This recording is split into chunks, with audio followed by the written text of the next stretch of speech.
Hey guys, welcome back to new video. आप सभी का स्वागत है मेरे यूट्यूब चैनल कोरोना पढ़ाई में। और आज हम आ चुके हैं 6th स्टैंडर्ड के साइंस के साथ। और आज ये हमारा दूसरा पार्ट शुरू हुआ है थर्ड चैप्टर का। चलिए पढ़ाई करते हैं। Shrubs some plant grow very close to the ground. They give out branches very close to the ground. They are short and smaller than trees, but they have a thick and a hard stem. The oleander, hibiscus, lantania, and rose are shrubs that may grow up to 2 to 3 meters. अब ये सब क्या है? ये जितने भी shrubs है, branches है, हिबिस्कस है, ओडिडेंडर है, लैंटेनिया है, रोज़ है, ये सारे क्या आते हैं? श्रब्स के अंदर आते हैं। और श्रब्स क्या करते हैं? उनके जो ब्रांचेस होते हैं वो ज़्यादा बड़े नहीं होते, वो 2 से 3 मीटर तक होते हैं। और उनके जो जो उनका जो स्टेम होता है वो 2 से 3 मीटर तक होता है। उनके ब्रांचेस क्या होते हैं? वो ज़मीन के बहुत पास होते हैं दोस्तों। फिर अभी हम क्या पढ़ेंगे? हर्ब्स के बारे में। हर्ब्स के बारे में हम लोग ने यहाँ पे क्या पढ़ते हैं? 1 to 2 मीटर्स टॉल होते हैं। 1 to 1.5 मीटर से ज़्यादा लंबे नहीं होते ये बहुत छोटे छोटे रहते हैं। और इनका जो स्टेम है वो बहुत ज़्यादा फ्लेक्सिबल रहता है दोस्तों। अभी फ्लेक्सिबल रहेगा तो टूटता भी बहुत आसानी से होगा compare to the those of trees and shrubs. Herbs में live for few months up to 2 years। Herbs की लाइफ स्पैन कितनी है? 2 साल या कुछ ही महीने दोस्तों। According to the size and height of their stem, plant can be classified into 3 types: trees, shrubs and herb। अभी हम लोगों ने क्या पढ़ा? ये तीनों के बारे में, ये तीनों टाइप्स हम लोगों ने इसमें पढ़ लिए दोस्तों। अभी हम लोगों ने किसके बारे में पढ़ा? shrubs और herbs के बारे में। हम लोगों ने पहले पार्ट में क्या पढ़ा था? ट्रीज के बारे में। अभी हम आएंगे वाइन्स के ऊपर। वाइन्स क्या है? Some vines need vertical support for growing while some part of spread on the ground. Climbers like a money plant have an aerial root. You have seen cucumber and terrestrial looks like a spring of what they can be used. Touch the stem of any vine. What do you feel? The stem of a creeper is very flexible, soft and green. It grows rapidly with the help of a support। अभी हम क्या कर देखते हैं? Money plant के बारे में हम यहाँ पे देख सकते हैं। और हम क्या देख सकते हैं? पम्पकिन देख सकते हैं। और यहाँ पे हम क्या देख सकते हैं? वाटरमेलन देख सकते हैं। हम यहाँ पे क्या देख सकते हैं? ग्रेप्स देख सकते हैं। ये सब क्या होता है? ये वाइन्स होते हैं दोस्तों। ये क्रीपर होता है। ये क्या होता है? ये किसी का सपोर्ट लेके चलता है। अगर इन्हें किसी का सपोर्ट नहीं मिला, क्योंकि क्या है, इनके जो स्टेम्स है वो बहुत ज़्यादा वीक है। इनमें स्टेम्स इतने स्ट्रॉन्ग नहीं है कि ये पूरे प्लांट का सपोर्ट पकड़ पाए। तो स्टेम क्या करते हैं? ये मैं तो इतना वीक हूँ पर मैं किसी और का सपोर्ट लेके चढ़ता हूँ। तो वो किसी और का सपोर्ट लेके चढ़ता है, वो किसी और चीज़ का सपोर्ट लेके चढ़ता है। अगर मेरे घर पे एक मनी प्लांट है, वो हमने क्या किया है? उस मनी प्लांट को जो ग्रिल है, हमने वो ग्रिल से वो मनी प्लांट हम लोगों ने उसके बाजू में लगाया था। तो उस मनी प्लांट ने क्या किया?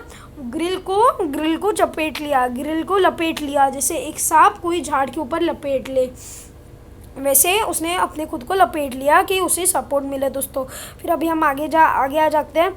The life span plants like johar, sunflower is complete in 1 year. These plants are called annuals. The life cycle of these plants like the carrots and beetroots is of its 2 years. These are called biennials. Shrubs like the hibiscus and rhododendron and the trees like mango and gulmohar live for several years and bear flowers and fruit. These are called perennials. According to the period of life cycle, the plants are classified as 3 parts: annuals, biennials, perennials। अभी हम लोगों ने यहाँ पे क्या देखा? जो plants है वो 3 पार्ट में डिवाइडेड है दोस्तों, उनके लाइफ स्पैन के ऊपर से। एनुअल्स, बिएनिवल्स और पेरिनिवल्स। अभी हम आ चुके हैं नेक्स्ट पेज के ऊपर। Plants that bear fruit are called flowering plants, while the plants that never bear fruit are called non-flowering plants. Non-flowering plants may not have an organ like roots, stems and leaves. We see different plants growing in different places around us. Plants can be classified according to their habitat or the place where they grow. Land, water, marshy areas, desert, and even big trees are and various habitat of plants. अभी हम लोगों ने क्या पढ़ा है यहाँ पे, कुछ प्लांट्स ऐसे होते हैं जिनको फ्लावर होते हैं तो उन्हें क्या कहते हैं, हम फ्लावरिंग प्लांट्स कहते हैं। और कुछ प्लांट्स ऐसे होते हैं जिन्हें कभी भी फ्लावर नहीं आते हैं, उन्हें क्या कहते हैं, हम नॉन फ्लावरिंग प्लांट्स कहते हैं। अभी नॉन फ्लावरिंग प्लांट्स में क्या है, उनको ये सारे ऑर्गन्स नहीं होते, उन्हें रूट्स नहीं होते, स्टेम्स नहीं होते और लीव्स नहीं होते, रूट स्टेम्स एंड लीव नहीं होते, ऐसे ऑर्गन्स नहीं होते उनमें दोस्तों। अभी हम लोगों ने ये भी पढ़ा। अभी हम यहाँ पे क्या देख सकते हैं, अभी मैं आपको यहाँ पे 4 पार्ट देख सकते हैं, ऐसे जो पानी के अंदर ग्रो होते हैं, ऐसे जिनके रूट्स पानी के अंदर होते हैं, उनके स्टेम्स भी पानी के अंदर होते हैं, पर वो ऊपर से पानी के बाहर फ्लोट करते हैं। और अभी यहाँ पे आप क्या देखते हो, इनके रूट्स पानी के अंदर होते हैं, इनका जो थोड़ा सा पार्ट है वो पानी के अंदर होता है, और इनका बाकी ऊपरी हिस्सा पूरा पानी के बाहर होता है।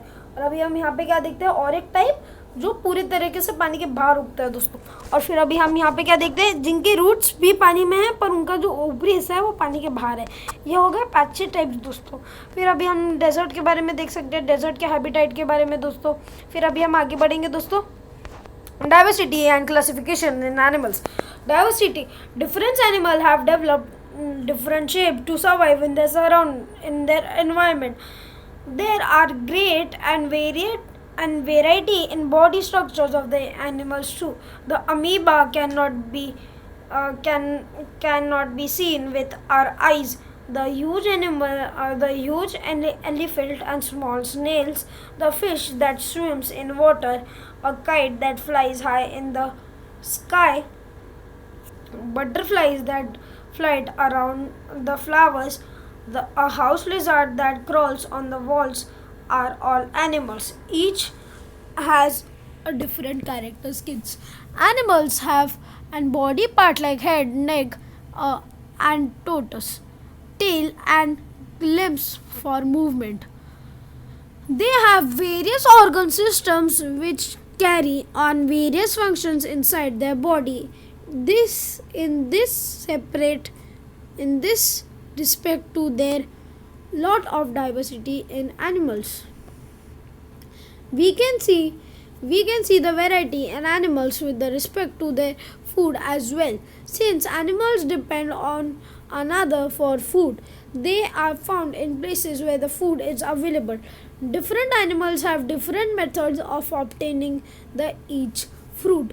This is to lead of difference in their body structures. Observe the animals in your surrounding, make a list of their name, complete the following table on the basis of their information obtained and discussed in their class. अभी ये भी आपको करना है दोस्तों। अभी आगे हम देखेंगे, you will not see animals, not in all animals in your ceiling list. Why it is so? Which are the other animals that you know of but you have not seen? Collect information about using the tablets. Take the help of websites. ये जितने भी websites हैं आप इनकी help ले सकते हो और फिर आंसर कर सकते हो ये सारी चीज़ें दोस्तों। अभी हम क्या करेंगे, अभी हमने यहाँ पे कितने देगा उसका थोड़ा सा रिवीजन कर लेंगे दोस्तों। अभी हम डाइवर्सिटी, एनिमल्स एंड क्लासिफिकेशन का रिवीजन करेंगे। अभी हम लोगों ने पहले क्या देखा, यहाँ पे क्या होता है, यहाँ पे बहुत सारे एनिमल्स ने खुद को अडाप्ट कर लिया हमारे सराउंडिंग के हिसाब से।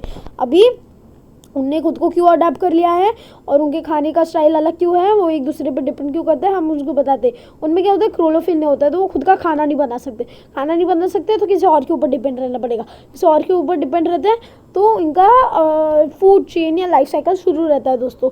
अभी हम यहाँ पे देखेंगे, एक डियर है वो ग्रास खाता है और जो लायन है वो डियर को खा जाता है, और जो लायन है वो मरने के बाद ग्रास में फर्टिलाइज हो जाता है और जो माइक्रो ऑर्गेनिजम्स है वो उसे डिकम्पोज कर देते हैं और फिर वहाँ पे कोई बेबी डियर या कोई दूसरा डियर आके वही चीज़ खाने लग जाता है दोस्तों। वो एनिमल को नहीं, पर वहाँ पे जो ग्रास उग जाती है उसके डेथ होने के बाद जब वो वहाँ पे मर जाता है और वहाँ पे वो दफना जाता है और उसके ऊपर सारी सॉइल हो जाती है डिकम्पोज होने के बाद, तभी जिसके ऊपर जो ग्रास ग्रो करती है, जो अनवांटेड ग्रास रहती है, जो खुद ही जंगली ग्रास रहती है, उसे कोई और डियर आके खा जाता है। यही लाइफ साइकिल है और यही फूड चेन है दोस्तों। अभी हम लोगों ने आज का भी यहाँ पे ख़त्म कर दिया। मैं आपको नेक्स्ट पार्ट में ये पेज और ये पेज के बारे में बताऊँगा। आज के लिए बस इतना ही। आई होप आपको आज का वीडियो पसंद आया होगा। तो वीडियो को लाइक, वीडियो को शेयर और कमेंट्स में ये ज़रूर बताना आपको मेरा एक्सप्लेनेशन कैसा लगा। अब चैनल को सब्सक्राइब करना और तब तक के लिए गुड बाय।